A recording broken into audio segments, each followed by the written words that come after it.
ಇಬ್ಬರು ಅಂತಾರಾಜ್ಯ ಖದೀಮರನ್ನ ಬೀದರ್ ಜಿಲ್ಲಾ ಪೊಲೀಸರು ಭರ್ಜರಿ ಕಾರ್ಯಾಚರಣೆ ಮೇರೆಗೆ ಬಂಧಿಸುವಲ್ಲಿ ಯಶಸ್ವಿಯಾಗಿದ್ದಾರೆ. ಮಹಾರಾಷ್ಟ್ರ ಹಾಗೂ ಕರ್ನಾಟಕದಲ್ಲಿ ಕಳ್ಳತನ ದರೋಡೆ ಸೇರಿ ತಲಾ 55ಕ್ಕೂ ಅಧಿಕ ಪ್ರಕರಣಗಳಲ್ಲಿ ಭಾಗಿಯಾಗಿದ್ದ ಖದೀಮರನ್ನು ಬಂಧಿತ ಮಾಡಿದ್ದು, ಇಬ್ಬರು ಆರೋಪಿಗಳಿಂದ 54.74 ಲಕ್ಷ ಮೌಲ್ಯದ ವಸ್ತುಗಳು, 42.75 ಲಕ್ಷದ ಮೌಲ್ಯದ 28.5 ತೊಲೆ ಬಂಗಾರ, 44,000 ಮೌಲ್ಯದ 22 ತೊಲೆ ಬೆಳ್ಳಿ, 5.80 ಲಕ್ಷ ನಗದು ಜಪ್ತಿ ಮಾಡಲಾಗಿದ್ದು, ಮನೆ ಕಳ್ಳತನ ಮಾಡಿದ್ದ ಖದೀಮರನ್ನು ಎಸ್ಪಿ ಪ್ರದೀಪ್ ಕುಂಟೆ ಮಾರ್ಗದರ್ಶನದಲ್ಲಿ ಹುಮ್ನಾಬಾದ್ ಸಿಪಿಐರಿಂದ ಕಳ್ಳರ ಬಂಧನ ಮಾಡಲಾಗಿದೆ. ಪೊಲೀಸರ ಕಾರ್ಯಕ್ಕೆ ಮೆಚ್ಚುಗೆ ವ್ಯಕ್ತಪಡಿಸಿದ ಎಸ್ಪಿ ಪ್ರದೀಪ್ ಕುಂಟೆ ಸುದ್ದಿಗೋಷ್ಠಿಯಲ್ಲಿ ಮಾಹಿತಿ ನೀಡಿದರು.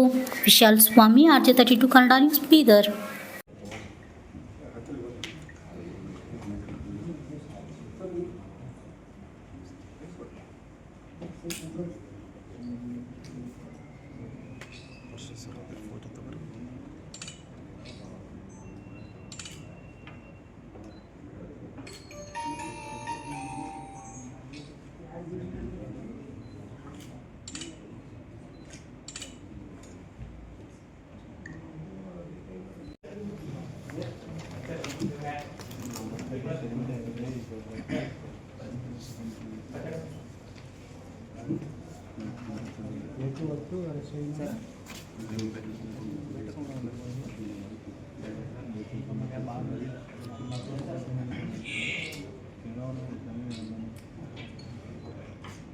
ಟೌನಲ್ಲಿ ಆಗಿತ್ತು ಒಂದು ಕಳ್ಳತನದಲ್ಲಿ.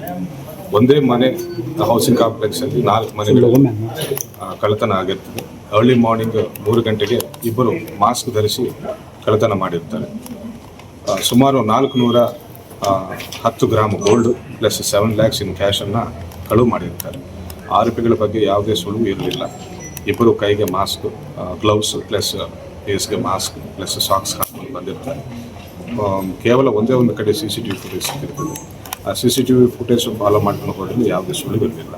ಅದು ನಮ್ಮವರು ತಾಂತ್ರಿಕವಾಗಿ ಟೆಕ್ನಿಕಲಿ ಕೇಸನ್ನು ಕ್ರ್ಯಾಕ್ ಮಾಡಿ ಇಬ್ಬರು ಆರೋಪಿಗಳನ್ನು ಪತ್ತೆ ಮಾಡಿ, ಒಬ್ಬರು ಬಿಜಾಪುರ್ಗೆ ಸೇರಿದ ಉಮೇಶ್ ಅಂತ ಪತ್ತೆ ಮಾಡಿದ್ದಾರೆ. ಇನ್ನೊಬ್ಬನು ಹುಸೇನಿ ಗೈಕ್ವಾಡ್ ಅಂತ ಶೋಲಾಪುರದವನಂತ ಪತ್ತೆ ಮಾಡಿದ್ದಾರೆ. ಸುಮಾರು 120 ಕಿಲೋಮೀಟರ್ ವ್ಯಕ್ತಿ ಎಲ್ಲಿದ್ದಾನೋ ಗೊತ್ತಾಯಿತು, ಬಿಜಾಪುರ ಇಂಡಿ ಕಡೆ ಇದ್ದಾನಂತ. ಬಟ್ ಬೆಳಗಾವಿ ಕಡೆ ಮೂವ್ಮೆಂಟ್ ಮಾಡ್ಕೊಂಡು ಹೋಗ್ತಿರುವಾಗ ನಮ್ಮ ಇನ್ಸ್ಪೆಕ್ಟರು ಕಾರಲ್ಲಿ 120 ಕಿಲೋಮೀಟರ್ ಆ ವ್ಯಕ್ತಿಗೆ ಚೇಸ್ ಮಾಡಿ ಹಿಡಿದಿದ್ದಾರೆ. ಅದೇ ರೀತಿ ಹುಸೇನಿ ಗೈಕ್ವಾಡ್ ಅನ್ನೋನು ಕೂಡ ಶೋಲಾಪುರಲ್ಲಿ ಸುಮಾರು 25 HBT ಪ್ರಕರಣಗಳಲ್ಲಿ ಆರೋಪಿಯಾಗಿರ್ತಾನೆ.